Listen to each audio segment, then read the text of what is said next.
তাহলে ডিসেম্বর মাসে মোট কত টাকা পণ্য ক্রয় করা হয়েছে? এখানে আসবে ডিসেম্বর 1 তারিখ।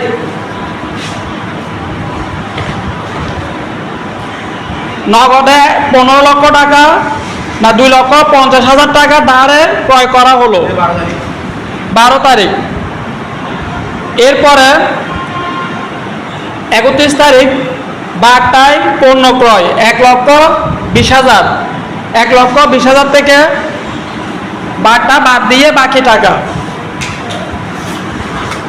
তাহলে পরে খ নাম্বার উপযুক্ত লেনদেনের ডেবিট ও ক্রেডিট নির্ণয় করো। আমরা ক নাম্বার শেষ হলে খ নাম্বার শুরু করব ডেবিট ক্রেডিট নির্ণয়। আগে ক নাম্বার শেষ করে কত টাকা পণ্য ক্রয় করা হয়েছে।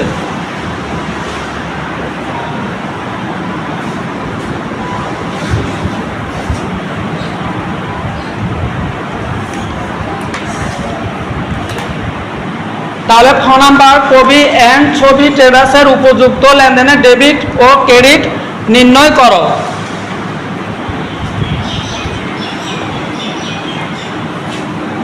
তারপর গ নাম্বার 24 ডিসেম্বর তারিখের লেনদেন অবলম্বনে একটি ভাউচার প্রস্তুত করো।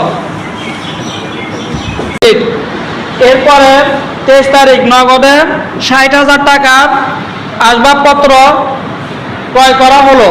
23 তারিখ আসবাবপত্র হিসাব ডেবিট, নগদান হিসাব ক্রেডিট। এরপর 24 তারিখ বেতন প্রদান করা হলো 48,000 টাকা। তাহলে বেতন হিসাব ডেবিট, নগদান হিসাব ক্রেডিট। এরপরে নগদে কমিশন প্রাপ্তি, নগদান হিসাব ডেবিট, কমিশন হিসাব ক্রেডিট। সর্বশেষ 31 তারিখ বার্তায় চেক দ্বারা পণ্য ক্রয়। তাহলে চেক দ্বারা যদি পণ্য ক্রয় হয় এটা হবে ক্রয় হিসাব ডেবিট, ব্যাংক হিসাব ক্রেডিট।